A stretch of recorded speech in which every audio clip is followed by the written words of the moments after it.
Ya, Mau tanya sih. Boleh. Nah, di sini kan ada sih di bab praaksara nih. Nah, di sini nih bahas mengenai praaksara. Mengapa disebut zaman praaksara sih Pak Putut? zaman praaksara ya. Jadi pra itu artinya adalah sebelum. Aksara adalah tulisan. Berarti pada masa itu manusia itu belum mengenal tulisan. Jadi masa praaksara itu adalah di mana manusia belum mengenal tulisan. Betul sekali. Jadi gitu ya Pak. Nah, terus di pembahasan ini nih ada yang menyebutkan bahwasannya jenis-jenis manusia praaksara. Nah, maksudnya manusia-manusia di zaman praaksara tuh seperti apa Pak Putut? Jadi jenis manusia praaksara itu dibagi menjadi 3 Pak Ridho. Yang pertama adalah Meganthropus, yang kedua adalah Pithecanthropus, dan yang ketiga adalah jenis Homo. Meganthropus asalnya Meganthropus, manusia berbadan besar. Karena fosil yang ditemukan itu ukurannya besar Pak. Dan dia ciri-cirinya berbadan bungkuk, ya, jalannya agak bungkuk, tapi badan besar, rahangnya besar. Sedangkan yang kedua adalah Pithecanthropus, manusia berjalan tegap. Nah, artinya tulang belakangnya sudah mulai tegap. Artinya ini diperkirakan para peneliti bahwa dia berjalan itu sudah tegap gitu Pak. Sedangkan yang ketiga itu fosilnya yang ditemukan itu mirip dengan manusia seperti sekarang. Pada umumnya, betul. Cuma dia cukup cerdas karena dia sudah hidupnya menetap. Sudah mulai hidup menetap. Betul sekali. Nah, kalau dari tahunnya sendiri ditemukannya mana yang lebih tua nih dari ketiga ini? Dari ketiga ini ada yang paling tua adalah Meganthropus, kemudian Pithecanthropus, dan Homo. Jadi duluan Meganthropus. Jadi bisa dikatakan bahwa Meganthropus ini adalah manusia pertama ya Pak Putut. Betul. Rido masih punya pertanyaan lagi Pak Putut mengenai praaksara, masih di hubungannya. Nah, sekiranya manusia di zaman praaksara ini apakah sudah memiliki kepercayaan Pak Putut? Kalau kepercayaan sudah ada Pak. Jadi ada dinamisme, ada animisme, dan yang ketiga adalah totemisme. Animisme itu adalah percaya terhadap roh-roh nenek moyang. Jadi manusia purba dulu atau manusia praaksara ketika sudah meninggal, nenek moyangnya itu kemudian diagung-agungkan, disembah oleh mereka. Seperti masyarakatan atau raja saat ini Pak. Betul, kurang lebih seperti itu. Ya. Terus yang kedua adalah dinamisme. Dinamisme ini percaya terhadap benda-benda yang gaib. Misalnya ada mereka menyembah pohon, batu yang besar, atau benda-benda yang sekiranya bisa dipercaya oleh mereka, jadi benda-benda, pusaka-pusaka, ya. Betul. Sedangkan yang terakhir ada totemisme, dia juga menyembah hewan-hewan, Pak.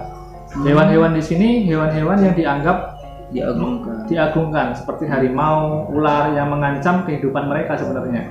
Jadi mereka sembah ular, harimau, macan, dia sembah supaya tidak menyerang mereka. Justru sebaliknya menjadi sahabat bagi mereka. Seperti itu. Oke, Pak Putut. Nah, sekarang kan berarti manusia pada zaman itu sudah mengenal kehidupan. Nah, untuk memenuhi kebutuhan kehidupannya, mereka ini menggunakan apa sih Pak Putut untuk memenuhi kehidupannya? Alat-alatnya maksudnya. Nah, kalau zaman dulu, Pak Ridho, zaman dulu itu ada yang disebut zaman batu ya. Kalau kita pernah dengar zaman batu. Karena segala zaman batu. Iya, karena segala sesuatu yang digunakan alat peralatan mereka, dari alat mencari makan, kemudian sembahan dan sebagainya itu menggunakan batu, maka disebut zaman batu. Zaman batu ini dibagi menjadi 4, ada Paleolitikum, ada Mesolitikum, ada Neolitikum, dan yang terakhir adalah Megalitikum.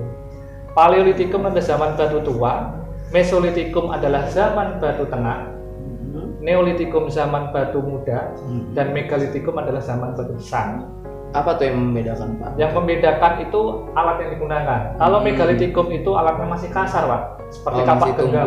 Nah, kapak genggam. Jadi dia ada batu, ini bisa digunakan untuk mencari mangsa dan sebagainya. Masih tumpul, masih kasar.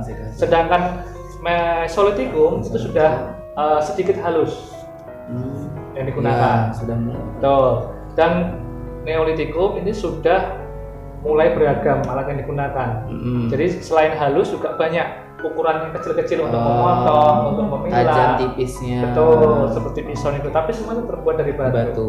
Dan yang terakhir megalith itu, megalith itu besar. Artinya batu yang digunakan itu dulu berukuran besar, seperti menhir, terus kemudian sarkofagus, waruga, kemudian berundang. Semuanya itu batu-batu yang berukuran besar, seperti tadi ya waruga itu peti jenazah Pak, untuk menyimpan mayat. Pada zaman itu ya Pak Putut ya. Berarti makanya berkaitan hubungannya dengan disebut dengan zaman batu. Betul sekali.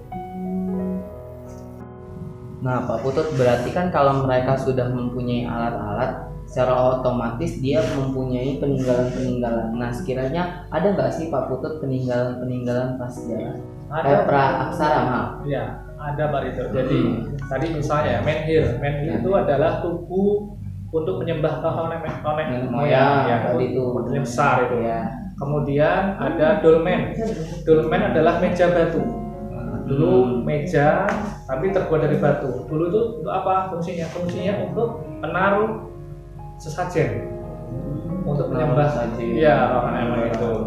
Kemudian ada yang namanya waruga. Waruga itu untuk menaruh jenazah. Jadi kalau mereka meninggal, ditaruh jenazah kemudian ditutup. Itulah nanti juga disembah. Ya. Ada juga yang namanya kapak-kapak tadi ya, itu juga termasuk peninggalan. Ada juga yang namanya yang apa namanya Pak? Untuk pernik-pernik itu juga ada, seperti perhiasan dan sebagainya itu juga ada. Oke.